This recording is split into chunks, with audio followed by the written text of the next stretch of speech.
wabarakatuh. Bismillahirrahmanirrahim. Alhamdulillahirabbil alamin. Wassalatu wassalamu ala asyrafil anbiya wal mursalin. Sayyidina wa maulana Muhammadin wa ala alihi wa ashabihi ajma'in. Amma ba'du. Puji dan syukur marilah kita panjatkan kehadirat Allah Subhanahu wa taala. Alhamdulillah pada pagi hari ini kita dapat berkumpul bersama-sama. Salawat serta salam semoga senantiasa dilimpahkan pada junjungan kita Nabi besar Muhammad sallallahu alaihi wasallam, pada seluruh keluarga dan para sahabatnya. Bapak-bapak yang saya hormati, marilah kita lanjutkan pengajian kita dengan membahas tafsir Safwatut Tafasir, inti daripada tafsir. Dan malam hari ini, pagi hari ini, kita akan lanjutkan dengan halaman 19. Halaman 19, baris paling bawah. Sebagaimana biasa sebelum kita mulai, terlebih dahulu kita baca bersama-sama. A'udzu billahi minasy syaithanir rajim.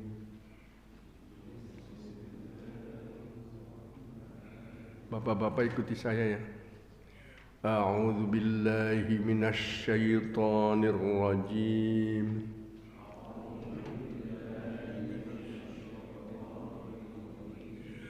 Bismillahirrahmanirrahim.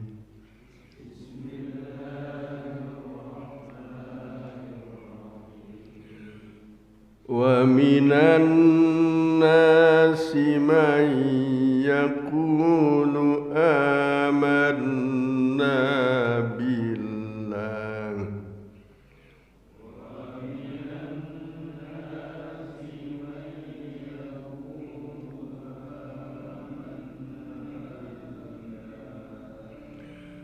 amanna billahi wa bil yaumil akhir wa ma hum bimu'minin.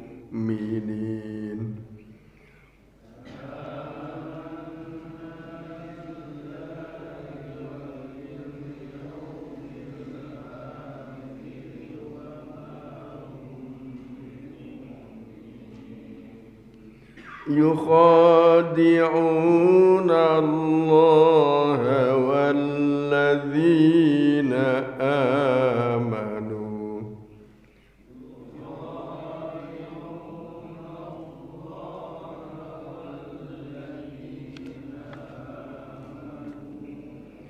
wa ma yakhda'una illa anfusahum wa ma yash'urun.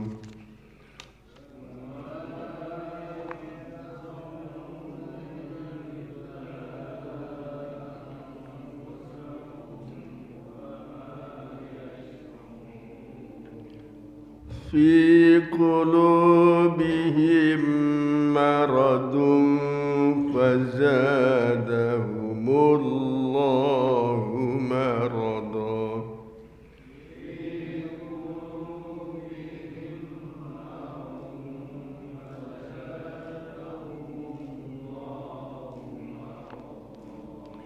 Walahum azabun alimun bima kanu yakdzibun.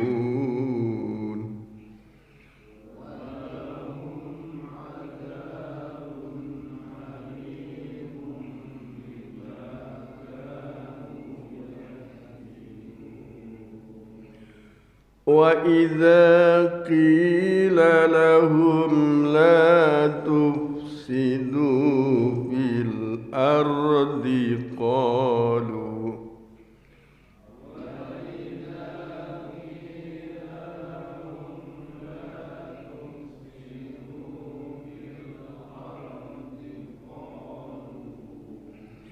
qalu innama nahnu muslihun.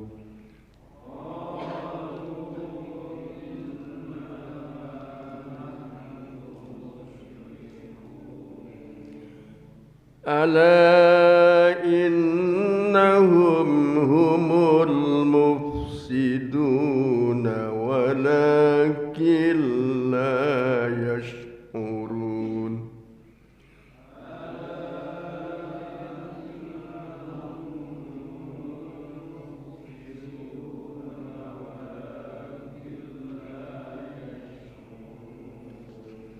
Sadaqallahul azim.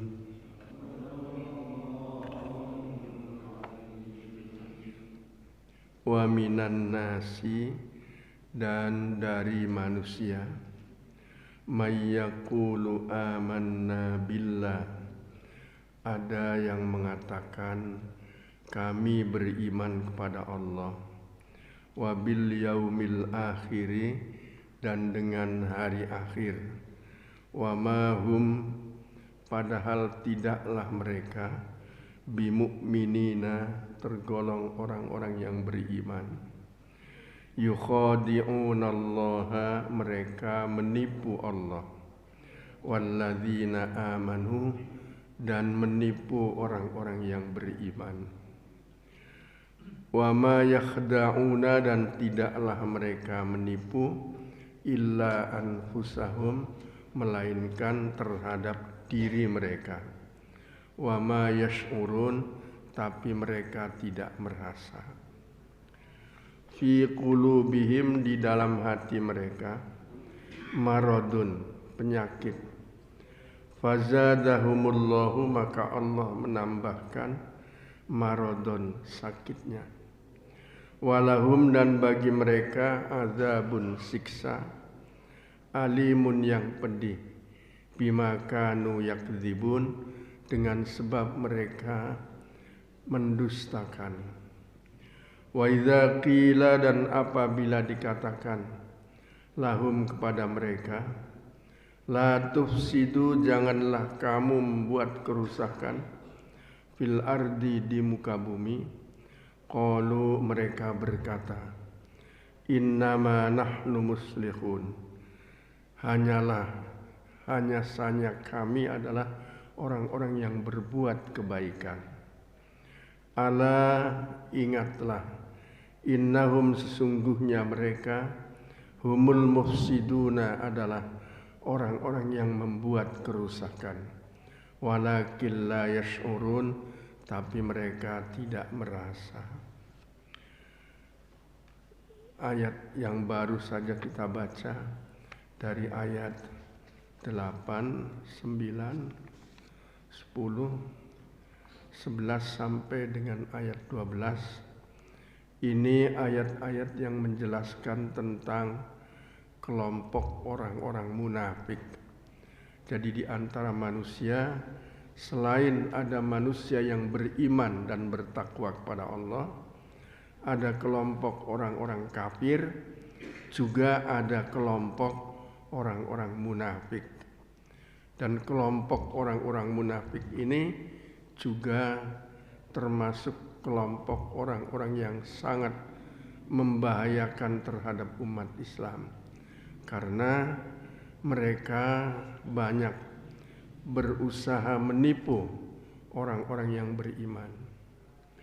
Tapi sesuai dengan firman di dalam ayat ini, mereka tidak menipu orang-orang beriman, tidak menipu Allah, tapi mereka menipu dirinya sendiri. Dan kelompok orang-orang munafik ini adalah kelompok orang-orang yang sangat dimurkai Allah, karena mereka banyak membuat kerusakan terhadap orang-orang yang beriman. Dan mereka menjadi munafik karena di dalam hatinya ada penyakit. Fi qulubihim maradun, di dalam hatinya ada penyakit. Kemudian penyakitnya semakin lama semakin parah, bahkan akhirnya sampai membuat hatinya itu menjadi mati. At-tafsir wa minan nasi may yaqulu amanna billah wa aywa minan nasi fariqun yaquluna bi alsinatihim saddaqona billahi wa bima unzila ala rasulihi minal ayatil bayyinat. Dan dari manusia ada orang yang berkata kami beriman kepada Allah. Aywa minan nasi, yakni dari manusia, fariqun, sekelompok, yaquluna, mereka berkata, bi alsinatihim, dengan lidah mereka, saddaqona billah, kami membenarkan Allah, wa bima unzila, dan dengan apa yang diturunkan, ala rasulihi, atas rasulnya, minal ayatil bayyinati, dari ayat-ayat yang menjelaskan. Wa bil yaumil akhiri ay wasaddaqona bil ba'tsi wan nusyur, yakni kami membenarkan adanya bangkit dari kubur dan dikumpulkannya manusia. Wa ma hum bimu'minin, padahal mereka tidak beriman. Ay wa ma hum alal haqiqati bimusaddiqina wala mu'minin, artinya mereka secara hakikat bukan orang yang membenarkan dan bukan orang yang beriman.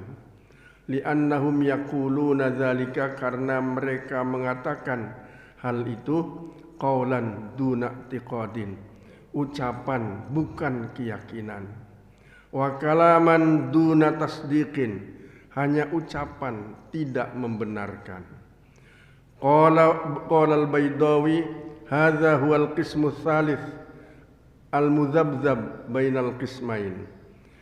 Berkata Imam Baydawi, ini adalah bagian ketiga yang berada di antara kedua kelompok, yaitu mukmin dan kafir.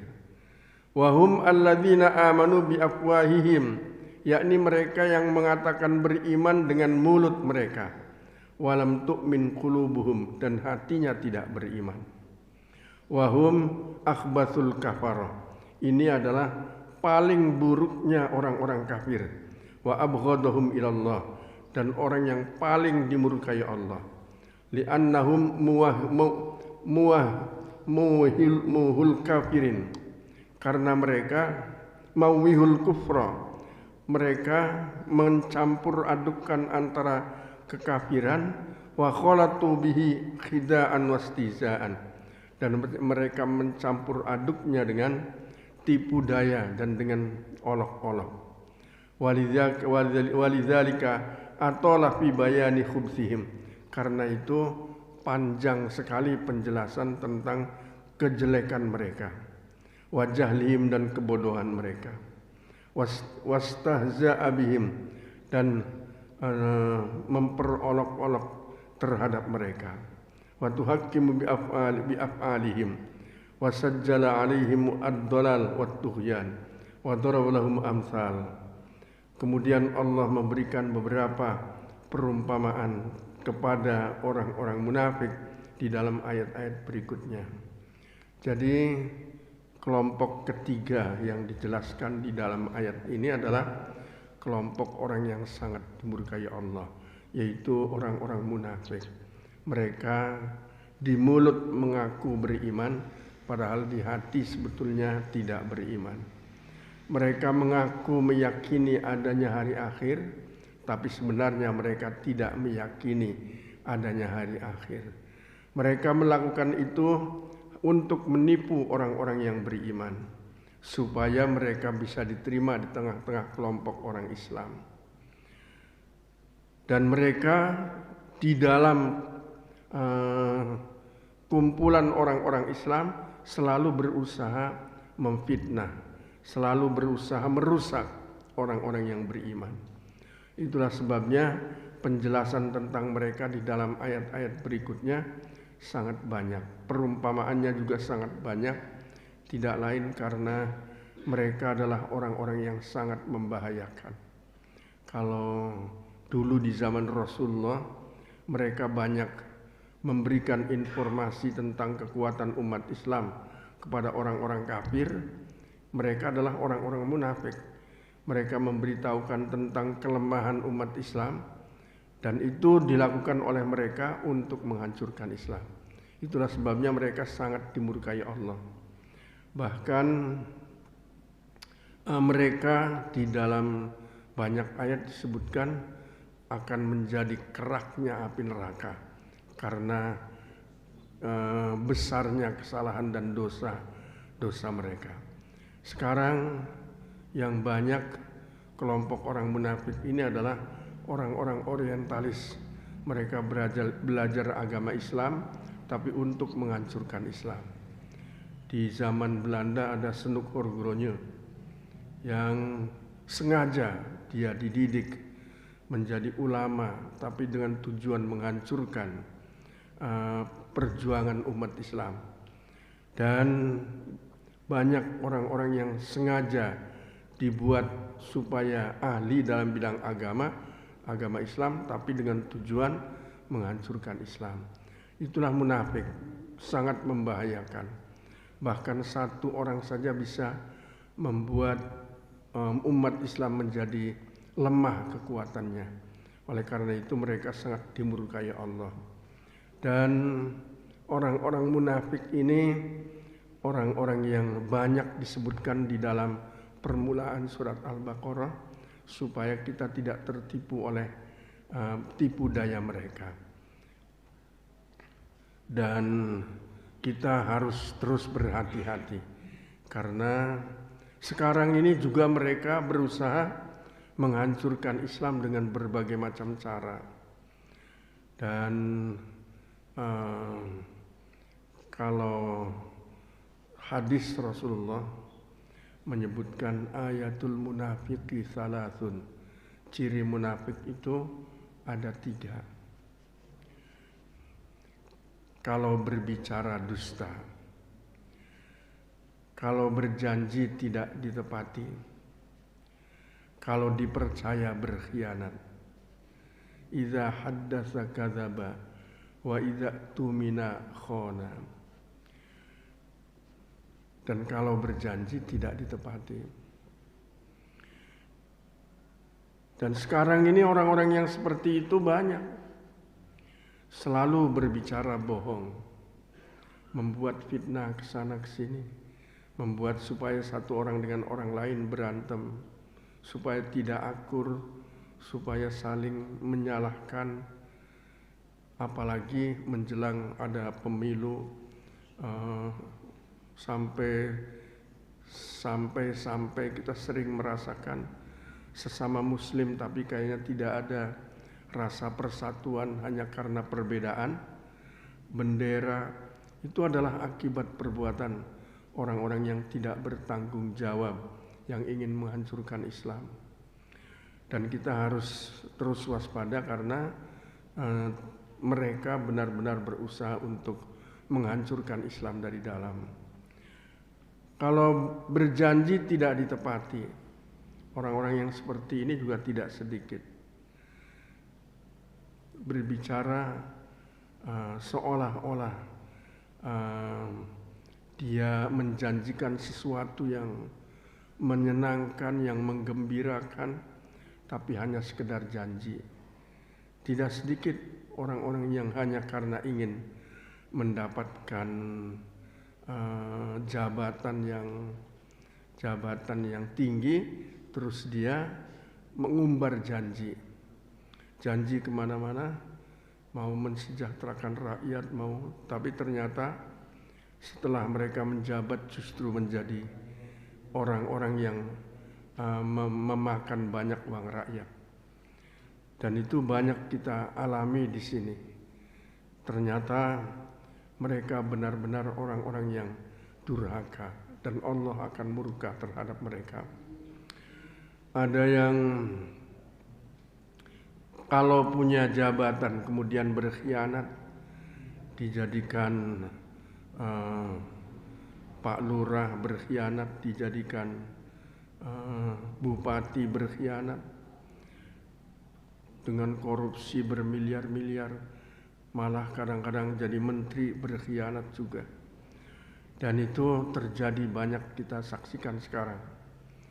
Bahkan ada yang sampai saat ini melibatkan banyak orang yang terpaksa harus diadili, itu karena perbuatan-perbuatan keji mereka yang telah menyengsarakan rakyat hanya untuk sekedar memuaskan keinginan kelompoknya.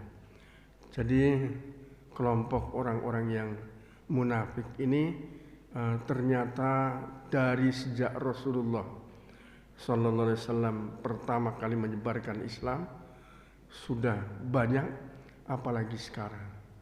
Nah, kita harus menghindarkan diri agar jangan sampai terkena tipu dayanya.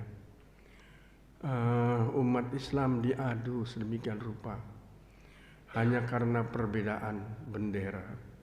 Yang satunya mengikuti satu partai, yang lainnya mengikuti partai yang lain, kemudian mereka jadi bermusuhan.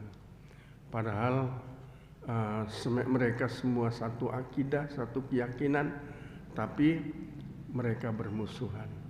Dan itu sangat tidak diharapkan oleh kita, karena akan melemahkan Islam. Kita teruskan dulu ya. Yukhadi'una Allaha walladzina amanu. Mereka menipu Allah dan orang-orang yang beriman. Ayya'maluna amalal mukhadi'i biizhari ma azharuhu minal imani ma israrihim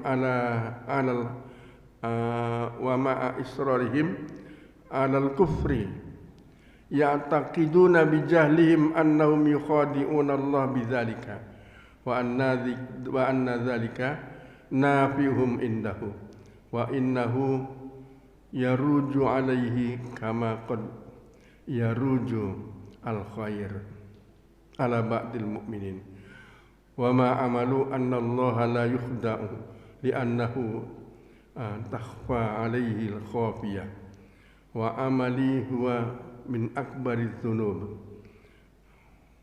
wal auzar li'anna al munafiq yukhalifu qawlahu fi'lahu wa sirruhu alaniyatahu wa innama nuzilat sifatul munafiqin fis suwaril madaniyati li'anna Makkah lam yakun biha nifaqun bal kana khilafuhu. Ayat-ayat tentang orang-orang munafik ini banyak juga di dalam ayat-ayat yang diturunkan di Madinah. Karena ketika Nabi berada di Mekah belum ada orang munafik.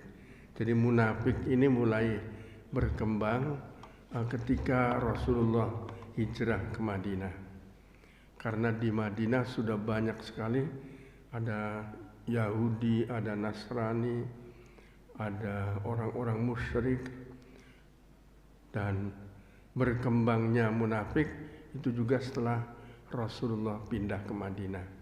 Karena itu surat-surat yang diturunkan di Madinah banyak menjelaskan tentang orang-orang munafik. Annahum yukhadinullah bidzalika wa anna dzalika nafihum indahu. Mereka menipu Allah dan menipu orang-orang yang beriman.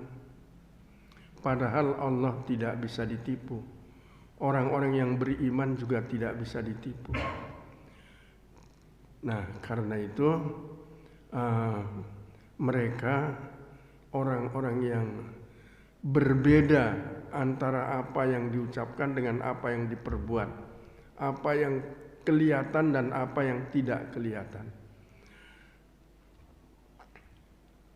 Itu semua dilakukan untuk menyembunyikan bahwa sebenarnya mereka adalah orang-orang yang berniat jahat. Mereka adalah orang-orang yang berusaha untuk menghancurkan umat Islam. Dan kita harus waspada terhadap tipu daya mereka. Mereka masuk melalui narkoba, masuk melalui pergaulan bebas, masuk melalui ekonomi dan sebagainya. Sehingga seringkali kita tanpa disadari generasi muda kita sudah semakin lama semakin jauh dari agama. Dan ini sangat mengkhawatirkan kita. Karena itu kita harus terus berusaha untuk tetap mempertahankan dan mendidik, mengawasi, mengayomi, serta membimbing anak-anak kita agar jangan sampai terjerumus ke dalam kesesatan. Mereka menipu Allah, menipu orang yang beriman, padahal sebenarnya yang mereka tipu adalah dirinya sendiri. Ayama yakhda'una fil haqiqati illa anfusahum. Yakni mereka tidak menipu pada hakikatnya terhadap mereka, terhadap orang yang beriman dan orang terhadap Allah, tetapi mereka menipu terhadap dirinya sendiri. Wa takamulu hamaqatuhum. Dan ini menunjukkan kesempurnaan kedunguan mereka. Fi qulubihim maradun fazadahumullahu maradah. Ai fi qulubihim syakkun wa nifaqun. Artinya di dalam hati mereka terdapat keraguan-raguan dan kemunafikan. Fazadahumullahu rijsan fawqa rijsihim. Maka Allah menambahkan kejahatan di atas kejahatan mereka. Wa dolalan fawqa dolalihim. Dan kesesatan di atas kesesatan mereka. Wal jumlatu du'aiyatun. Qala Ibnu Aslam, hadza maradun fid din, walisa maradun fil jasad, wa huwa asyak alladzi dakhalahum fil Islam fazadahum rizan wa syakkan. Ini adalah penyakit di dalam hati yang sifatnya agama, bukan penyakit fisik. Jadi mereka sakit karena mereka ragu, sakit karena mereka tidak mau beriman, sakit karena mereka berusaha menyesatkan umat Islam. Kemudian penyakitnya ditambah oleh Allah. Jadi hati manusia itu ada yang sakit. Kalau hatinya sakit, maka sulit untuk mencari obatnya.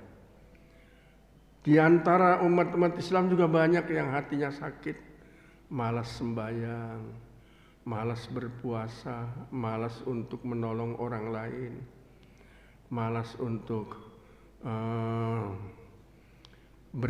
berzakat, untuk infak. Hati yang penyakitan seperti ini harus disembuhkan. Bagaimana supaya jangan sampai malas beribadah, supaya mau sholat dan ternyata tidak mudah. Penyakit hati ini bahkan semakin lama akan semakin berat, semakin lama akan semakin jauh dari agama. Karena itu kita harus berusaha untuk menghilangkan sekecil apapun penyakit hati yang ada di dalam diri kita. Dan penyakit hati ini ternyata sangat membahayakan. Karena justru sumber dari dosa-dosa besar adalah berasal dari hati yang sakit. Ada musyrik. Musyrik artinya menyekutukan Allah. Menyekutukan Allah artinya dia menganggap ada selain Allah yang lebih kuat, yang lebih sempurna, yang lebih bisa diandalkan. Banyak yang menjadikan hawa nafsunya sebagai Tuhan, menjadikan harta sebagai Tuhan. Bangun pagi jam 3 untuk pergi ke pasar, bisa dia bangun untuk belanja. Tapi bangun jam 3 pagi untuk tahajud tidak kuat.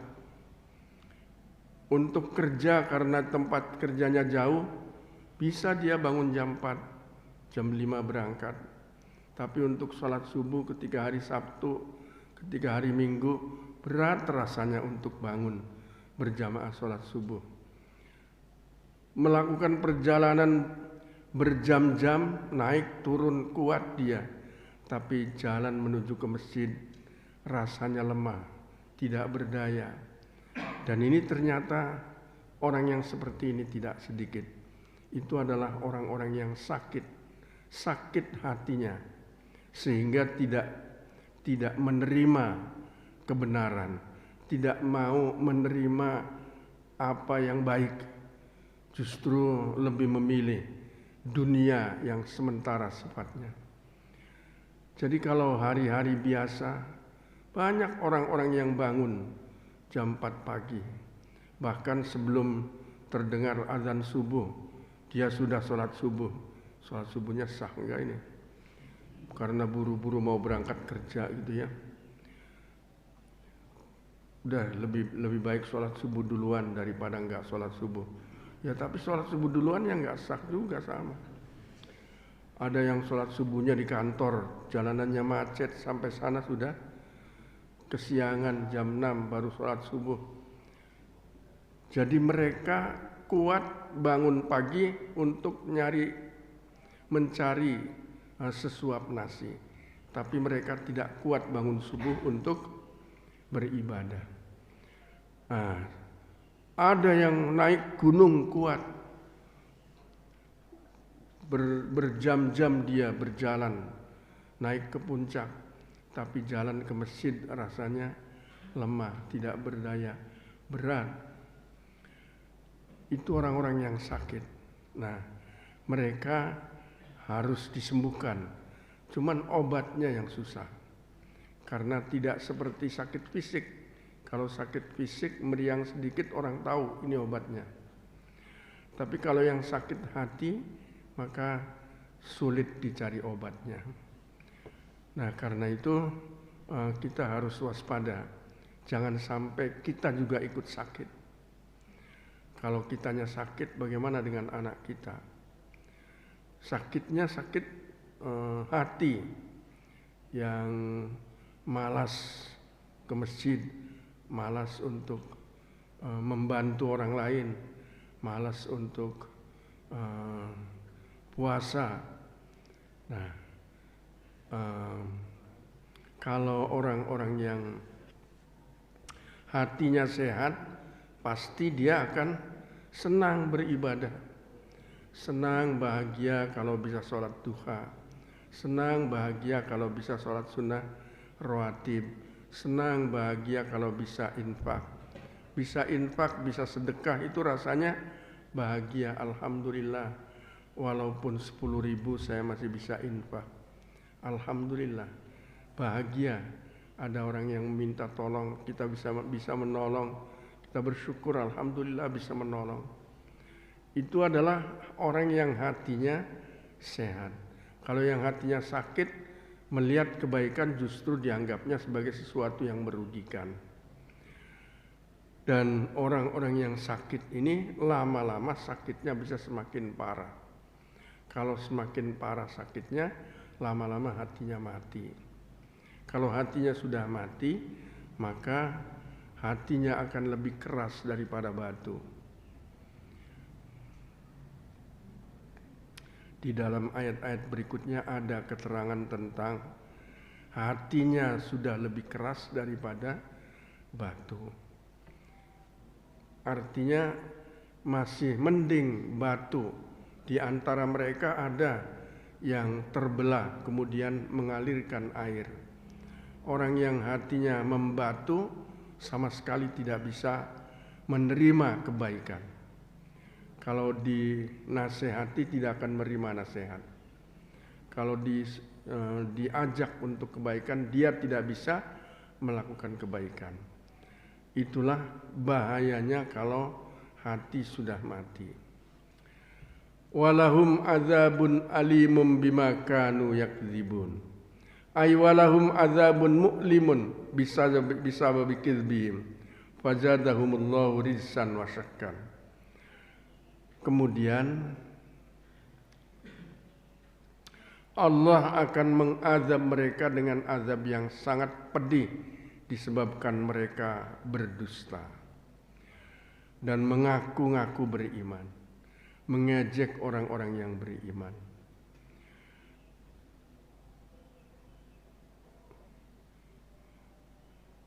Summa syara'a ta'ala fi bayani qabaihim wa ahwalihim asyani'ah. Nah, ini salah satu bentuk kejahatan mereka. Wa idza qila lahum la tufsidu fil ardi qalu innama nahnu muslihun. Kalau mereka diajak untuk tidak membuat kerusakan di muka bumi, mereka mengatakan justru kami akan membuat kebaikan. Justru yang kami lakukan adalah kebaikan. Ay wa idza qala lahum ba'dul mu'minin la tas'au fil ardi bil ifsad wa bitharatil fitani wal kufri was-saddi an sabilillah qala Ibnu Mas'ud al-fasad fil ardi wa al-kufru wal amalu bil maksiyah faman asallah faqad afsada fil ard. Ibnu Mas'ud mengatakan membuat kerusakan di muka bumi itu adalah kufur dan beramal maksiat, berbuat maksiat. Barang siapa yang berbuat maksiat pada Allah, maka dia sebenarnya telah membuat kerusakan di muka bumi.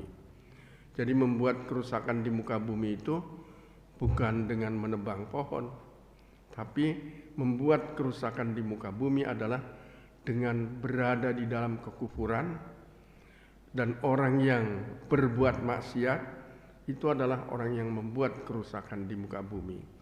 Karena perbuatannya itu akan membuat bumi jadi merasa sedih. Dia merasa tidak rela diinjak oleh orang-orang yang durhaka. Bukan orang-orang yang seperti yang sering kita bayangkan, membuat kerusakan itu menebang pohon, membuat pencemaran, itu juga ya. Cuman itu tidak seberapa dibanding dengan kerusakan yang diakibatkan oleh kekufuran dan perbuatan maksiat. Secara hakikatnya dia telah merusak bumi ini. Kalau mereka diajak untuk tidak membuat kerusakan di muka bumi, qalu innama nahnu muslihun. Mereka mengatakan sesungguhnya kami hanya berbuat kebaikan. Laisa sya'nunal ifsad abadan. Mereka mengatakan apa yang kami lakukan selamanya bukan untuk membuat kerusakan. Wa innama nahnu unasun muslihun. Tapi kami adalah manusia-manusia yang selalu berbuat kebaikan. Nas'alil khair wassalah. Kami berjalan untuk melakukan perbuatan baik dan untuk kesejahteraan. Fala yasihhu mukhatabatuna bidzalik. Jadi kalau mengatakan kami orang yang berbuat kerusakan, apa yang kamu katakan itu adalah salah. Qala al-Baidawi tasawwarul fasad bi suratil shalah lima fi qulubihim minal maradi fakanu kaman qala Allahu fihim afaman zuyyina linnasi su'u amalihi fara'ahu hasana.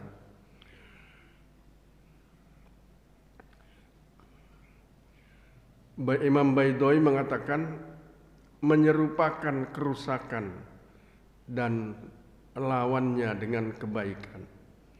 Karena di dalam hati mereka terdapat penyakit. Dan itu adalah seperti apa yang dikatakan oleh Allah di dalam firman-Nya yang lain.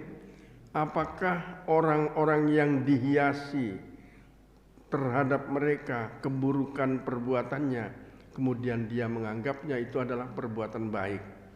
Jadi ada orang-orang yang perbuatannya jelek, tapi dia menganggap itu adalah perbuatan yang baik. Kenapa? Karena telah dihiasi oleh setan, sehingga yang baik itu kelihatan jelek, yang jelek kelihatan baik. Kelihatannya baik, menyantuni anak yatim, kemudian mengadakan santunan-santunan, tapi yang digunakan uang hasil korupsi, yang digunakan uang-uang rakyat juga. Kelihatannya sih bagus, cuman justru itu dilakukan untuk menutupi kejahatannya yang lebih besar. Dipandang oleh orang baik, tapi sebenarnya dia orang yang jahat. Dia bikin banyak usaha, ada penyulingan, ada mencari emas, ada menebang pohon-pohon di hutan, mendapat untung miliaran, tapi kemudian ditutupi dengan rajin menyantuni anak yatim, memberikan santunan-santunan, padahal sebetulnya yang dia gunakan adalah uang hasil merampok uang-uang negara. Nah, ini orang yang melakukan perbuatan jelek tapi dilihatnya seperti orang yang berbuat kebaikan. Bahkan perbuatan yang jelek itu juga nampaknya jadi kelihatan baik. Mendekati orang-orang miskin bukan untuk tujuan supaya dapat pahala dari Allah, tapi supaya tahun depan bisa dipilih lagi. Kelihatannya baik menyantuni, tapi tujuannya justru sebaliknya. Faqala ala innahum humul mufsiduna walakin la yash'urun.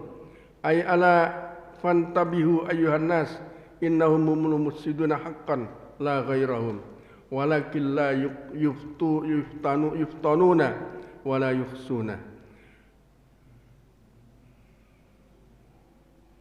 La natmasi nurul iman fi qulubihim. Jadi mereka sebenarnya adalah orang yang senantiasa melakukan perbuatan yang merusak, tapi mereka tidak merasa. Jadi kita harus ingat, fantabihu ayyuhan nas, wahai manusia, ingatlah, sesungguhnya mereka adalah orang-orang yang sungguh-sungguh membuat kerusakan.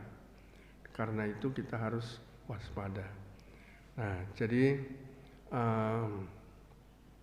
senantiasa kita harus berhati-hati karena ada sekelompok orang yang memang berusaha untuk menghancurkan umat Islam. Dan kita harus juga berusaha untuk membentengi keluarga kita, anak-anak kita, jangan sampai terjerumus ke dalam perbuatan itu. Kalau hal-hal yang disampaikan oleh Rasulullah mengenai tanda-tanda munafik, sebenarnya tanda-tanda itu juga banyak ada pada diri kita.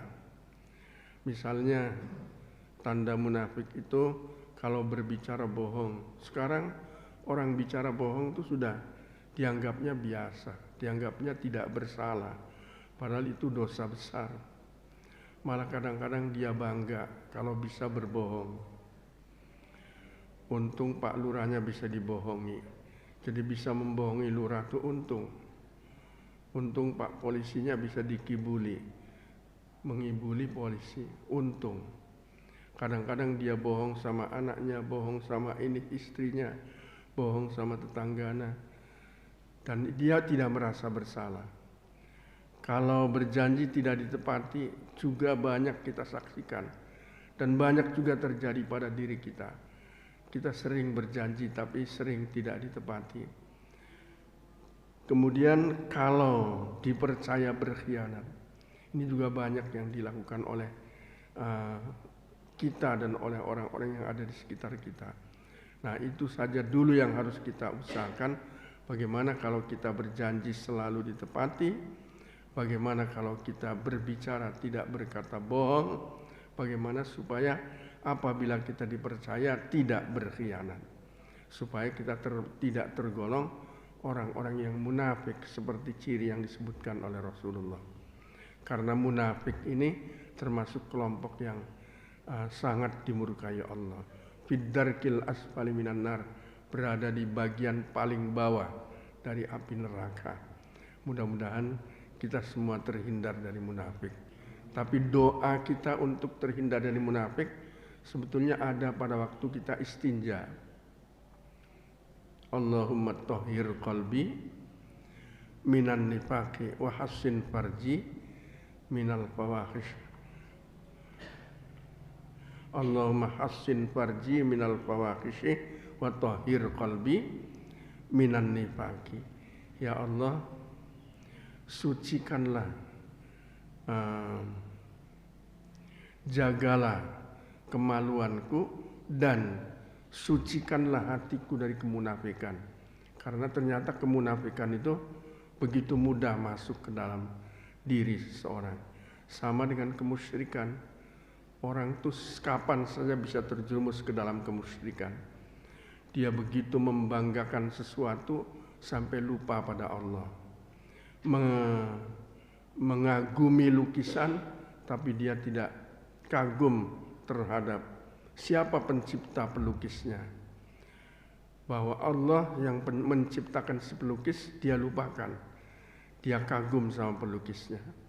Dia kagum sama kepandaian seseorang, tapi dia lupa bahwa seseorang itu bisa pandai karena diberi ilmu oleh Allah. Jadi kita berterima kasih kepada orang sedemikian rupa, kita tidak sadar bahwa sebenarnya dia bisa berbuat begitu adalah karena hatinya dibuka oleh Allah. Jadi rizki sebetulnya datang dari Allah, hanya melalui seseorang. Tapi kita telah tertipu sehingga menganggap orang itu yang telah begitu baik kepada kita. Jadi hati-hati dengan kemusyrikan, kemunafikan, dan kekufuran, karena kita pun sewaktu-waktu bisa saja terjerumus ke dalamnya. Orang-orang yang tidak mau bersyukur kepada Allah adalah termasuk kufur. La in syakartum la azidannakum wa la in kafartum inna azabi lasyadid. Kalau bersyukur Allah tambahkan. Tapi kalau kufur, jadi lawan syukur adalah kufur.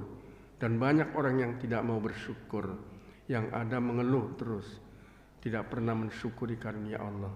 Kita bersyukur pada Allah karena kalau kita mengerjakan sholat berarti kita banyak mensyukuri karunia Allah. Baiklah, itu dulu pengajian kita. Sebelum saya tutup, barangkali ada yang mau bertanya atau menambahkan, kami persilahkan.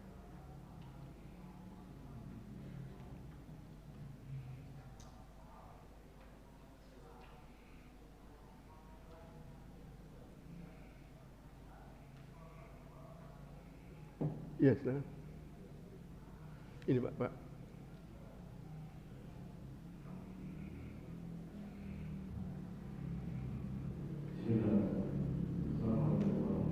Waalaikumsalam.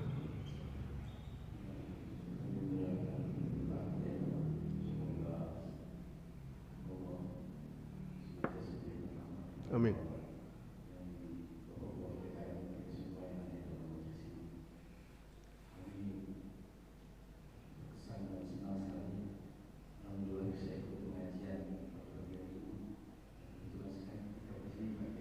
Ini contohnya Pak, ingat saya pakai dengan pakai sampaikan tadi fenomena munafikan ini yang pakai jelaskan tadi sampai sangat besar sekali dan berat. Yang kami rasakan memang bukan hanya dengan kita di kota seperti ini, tapi pengalaman kami pada saat kami di daerah-daerah pun unsur-unsur cikal-cikal bakal seperti munafik itu memang terbentuk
langsung. Karena kalau kita lihat di TV itu mereka nonton TV tidak pengaruh. Ya, jadi tausiah di TV itu tidak memberikan pengaruh langsung kepada mereka. Tapi pada saat kita datang ke rumahnya, apalagi di daerah-daerah itu berjalan puluhan kilo bahkan ratusan kilo. Kami pernah masuk di Kalimantan sampai ratusan kilo ke pedalaman. Orang Islam hanya beberapa orang. Di Jawa juga sama ternyata. Jadi yang kami dapati mirip Pak Kiai situasi itu. Jadi salah satu akarnya meninggalkan sholat, mengabaikan sholat berjamaah. Itu yang kami cari. Nah, bagaimana saran kami mohon petunjuk dari Pak Kiai, langkah apa yang kita bisa menggerakkan lagi masyarakat ini untuk menghidupkan masjid-masjid, karena salah satu akarnya kami lihat karena mereka abai dengan sholat berjamaah. Demikian Pak Kiai. Terima kasih. Terima kasih. Ya, inilah salah satu problema yang dihadapi oleh kita. Itu di kampung gitu ya. Dan apalagi di kota. Tapi di kota juga tergantung tempatnya. Ada tempat-tempat yang rajin orang-orang berjamaah, ada juga tempat-tempat yang mereka tidak mau berjamaah. Tadi sebetulnya salah satu solusinya sudah disebutkan sama Bapak, yaitu ya harus door to door. Memang harus kita bisa meluangkan waktu untuk berbicara secara langsung, karena kalau berbicara secara langsung kita akan tahu kenapa permasalahan sebenarnya sampai dia tidak mau berjamaah.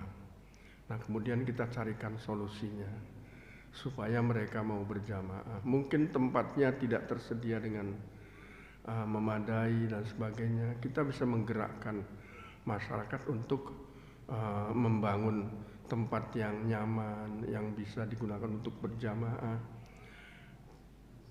Tapi untuk itu perlu bantuan dari pemerintah setempat. Itulah sebabnya waktu pemilihan kepala desa harusnya benar-benar memilih orang yang peduli dengan agama gitu. Nah, kadang-kadang kita sendiri yang salah. Dikasih uang suruh milih si A, hanya karena 100.000 terus tergiur memilih orang yang tidak bertanggung jawab misalnya gitu ya. Kadang-kadang salah kita juga. Nah, kalau kita benar-benar bisa memilih orang yang peduli dengan agama, insya Allah mereka akan bisa terbantu. Dan satu itu, jadi dengan cara kita berusaha, tapi itu kan perlu waktu, perlu tenaga, perlu biaya yang tidak sedikit gitu. Dan untuk mengajak mereka ke musola, sebetulnya mereka bukan tidak pengen gitu ya, mereka juga pengen bisa sholat berjamaah, bisa sholat dengan khusyuk. Cuman itulah keterbatasan. Dan karena sudah terlalu lama, sudah terbiasa dengan meninggalkan sholat, akhirnya mereka malah jadi jauh sama sekali dari sholat. Dan itu adalah salah satu cara yang dilakukan juga oleh iblis untuk menyesatkan manusia. Nah, kadang-kadang manusianya tidak sadar kalau dia sudah begitu jauh disesatkan oleh setan. Nah, makanya ya usaha kita berusaha membuat supaya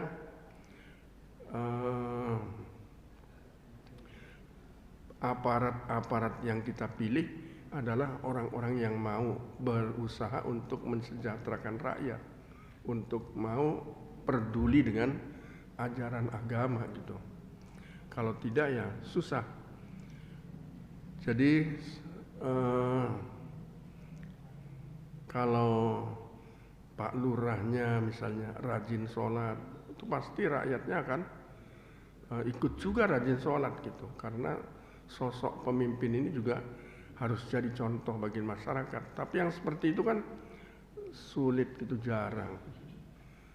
Nah, jadi ya harus berusaha. Kalau sekarang orang tuanya dari agama, jauh dari agama, ya kita harus mengajak paling tidak anak-anaknya, kita usahakan untuk bisa menjadi orang-orang yang senang berjamaah dan sebagainya.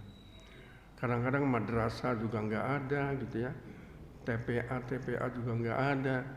Nah, ini memang tugas berat kita, terutama sebenarnya merupakan tugas pegawai negeri yang ada di daerah-daerah, gitu. Jadi kalau dia ditempatkan di daerah itu sebetulnya kesempatan untuk berdakwah di sana. Tapi tidak semua pegawai negeri juga mau peduli dengan hal-hal itu, karena justru lebih banyak cinta dunianya daripada agamanya. Ya, ini sebetulnya persoalan yang sangat berat ya buat kita. Tapi kita paling tidak bisa membantu doa, ya, membantu doa mereka supaya disadarkan oleh Allah. Dan usaha kita ya semaksimal mungkin sesuai dengan kemampuan kita masing-masing. Kita tidak bisa merubah situasi yang sudah ada karena kita tidak punya kemampuan untuk itu, kecuali dengan berusaha membuat supaya orang-orang yang berkecimpung di dalam kekuasaan bisa membantu kita. Dan sebetulnya bisa membantu, tetapi banyak juga aparat-aparat yang justru mereka sendiri jauh dari agama. Jadi kita harus berusaha untuk memilih sosok pemimpin yang kira-kira bisa mengayomi kita. Itu yang harus diusahakan. Dan kalau bisa sih memang di tiap-tiap desa ada satu penggerak, gitu. Ada ustadznya, tapi itu kan juga tidak mudah, gitu. Dulu pernah dilakukan oleh Dewan Dakwah misalnya, mengirim dai-dai ke pelosok-pelosok dan sebagainya. Tapi itu kan perlu waktu yang lama, perlu dana yang banyak, perlu orang-orang yang benar-benar ikhlas mau berjuang, gitu ya Pak. Jadi itu persoalan yang memang sungguh berat buat kita. Ya kita hanya bisa berbuat sesuai dengan kemampuan kita masing-masing, gitu ya. Silakan yang lain barangkali, atau mau menambahkan Pak?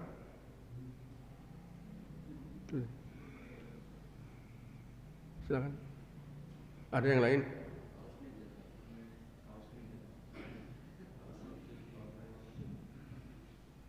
Assalamualaikum warahmatullahi wabarakatuh. Waalaikumsalam.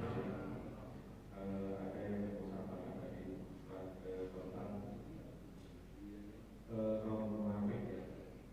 Apakah yang dikategorikan kaum munafik itu yang munafik dalam urusan din saja, agama saja, atau yang urusan yang kecil-kecil yang mubah itu termasuk kalau dihianati atau janjinya diingkari itu termasuk juga kategori munafik. Terus derajatnya apakah munafik itu bertingkat-tingkat atau sama? Pokoknya kalau munafik berada urusan din ya munafik, kalau urusan munafik dengan urusan dunia yang kecil-kecil juga tetap sama derajat dengan munafik yang dikasih tadi. Syukur sebagai mudah-mudahan bisa memberikan pencerahan kepada Assalamualaikum warahmatullahi wabarakatuh. Waalaikumsalam. Terima kasih. Jadi munafik ya, kalau yang tadi disebutkan di dalam ayat kan munafik yang besar ya. Artinya dia bukan hanya tidak percaya dengan adanya Allah, tidak percaya dengan adanya hari akhir dan lain-lainnya, tapi membuat kerusakan juga, gitu. Jadi mereka berusaha menghancurkan Islam dari dalam. Kalau tadi saya sebutkan ada Senuk Horgronya ya, itu kan dia belajar Islam tuh di Mekah 11 tahun, terus jadi kiai di Aceh.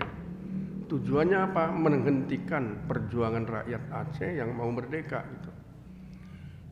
Dengan cara melemahkan kekuatan umat Islam. Nah ini munafik yang sesungguhnya.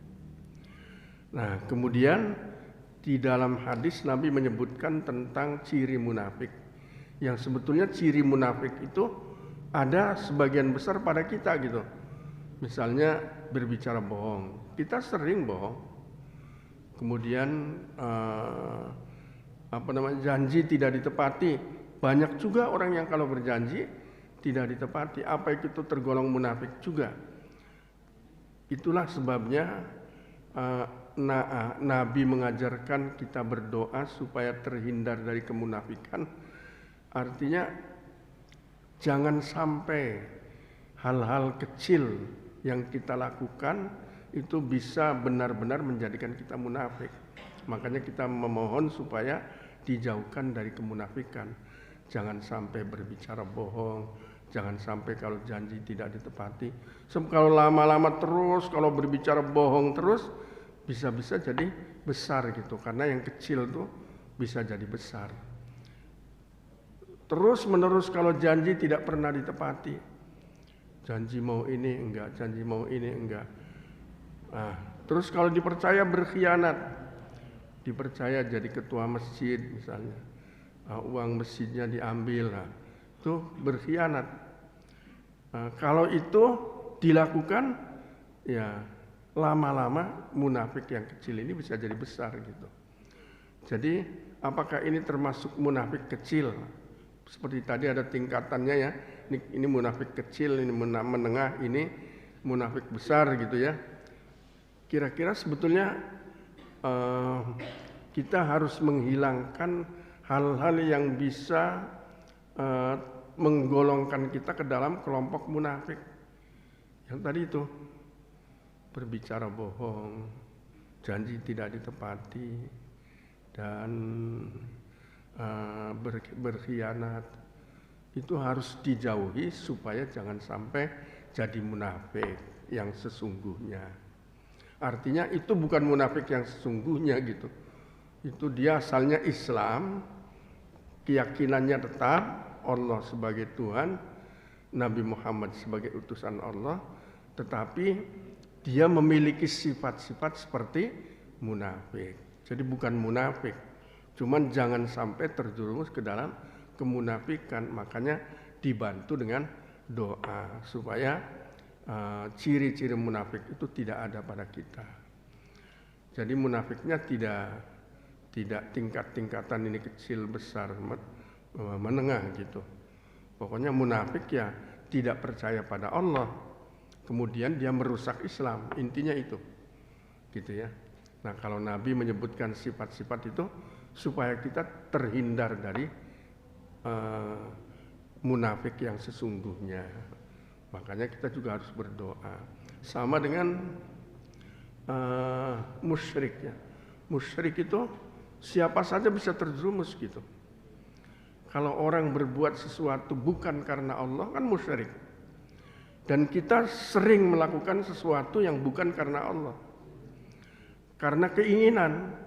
Dan kalau karena keinginan itu berarti karena nafsu. Berarti dia diperbudak oleh nafsu.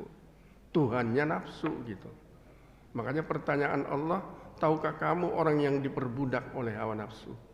Karena di dalam melakukan sesuatu, dia lakukan karena nafsu. Dan ternyata banyak, kita sering melakukan perbuatan karena menuruti keinginan kita.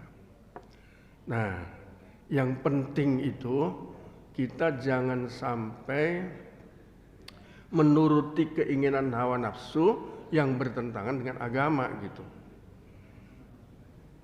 Mengerjakan sesuatu menuruti keinginan hawa nafsu yang bertentangan dengan agama.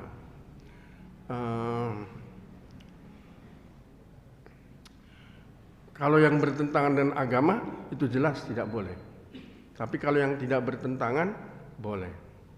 Artinya walaupun mengikuti hawa nafsu, tapi lama-lama harus dihilangkan. Kita tidak boleh melakukan karena bukan semata-mata karena Allah. Makanya harus disertai dengan niat di dalam melakukan semua perbuatan. Supaya apa yang kita lakukan bukan karena nafsu, tapi karena Allah. Doanya kalau kita pengen terhindar dari musyrik, baca qul ya ayyuhal kafirun sebelum tidur. Karena orang tuh gampang sekali terjerumus ke dalam kemusyrikan. Jadi kalau kita bisa membuka tabir kemusyrikan, maka hampir sebagian besar yang kita lakukan itu adalah perbuatan musyrik. Kalau terbuka gitu, ada orang yang bergelantungan di pintu Ka'bah, Ka'bah jadi ciumi dia segala macam. Dia tidak sadar telah mentuhankan Ka'bah. Makanya kalau Umar bin Khattab mencium batu Hajar Aswad kan, aku menciummu karena Rasulullah mencium kamu gitu. Artinya apa yang dilakukan karena mengikuti sunnah Rasulullah. Tapi kita tidak juga mengatakan orang yang menciumi Ka'bah itu musyrik, nggak bisa. Sebab bisa saja dia menciumi Ka'bah itu karena cintanya kepada Allah gitu. Bukan karena cinta pada Ka'bah. Jadi sangat kita tidak bisa menuduh seseorang begitu saja, tapi juga kita jangan sampai terjerumus ke dalam kemusyrikan dengan cara-cara kita. Ya seperti yang sering kita dengar ya, wah kalau saya bawa keris nih ke hutan aman rasanya gitu. Jadi yang membuat aman tuh keris gitu. Dia tidak mengaku merasa aman dengan Allah. Itu kan musyrik. Kalau saya minum bodrek, saya sehat.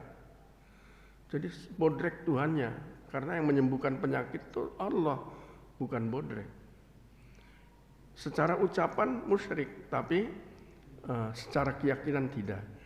Artinya orang mudah terjerumus ke dalam kemusyrikan. Karena itu Nabi mengajarkan para kita baca qul ya ayyuhal kafirun sebelum tidur supaya kita terhindar dari kemusyrikan.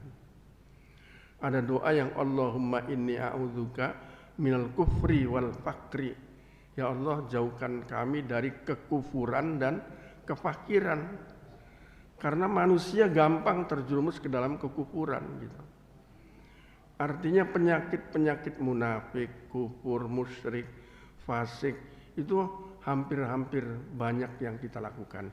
Nah karena itu kita harus bentengi diri dengan doa, dengan permohonan kepada Allah. Jadi doa waktu istinja itu kelihatannya sepele gitu, tapi ternyata luar biasa. Karena kita minta supaya dijauhkan dari kemunafikan. Kira-kira begitu ya Pak ya. Silakan yang lain. Cukup? Oh ya silakan. Waalaikumsalam.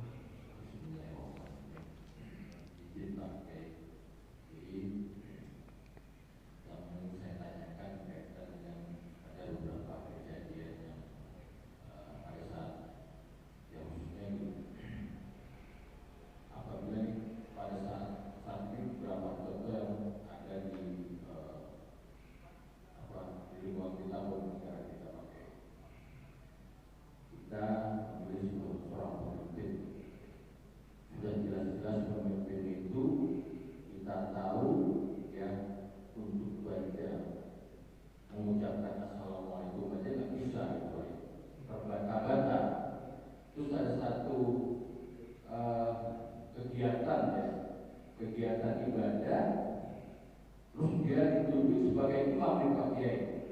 Ini kita maklumnya ini kategori munafik atau tidak gitu Pak?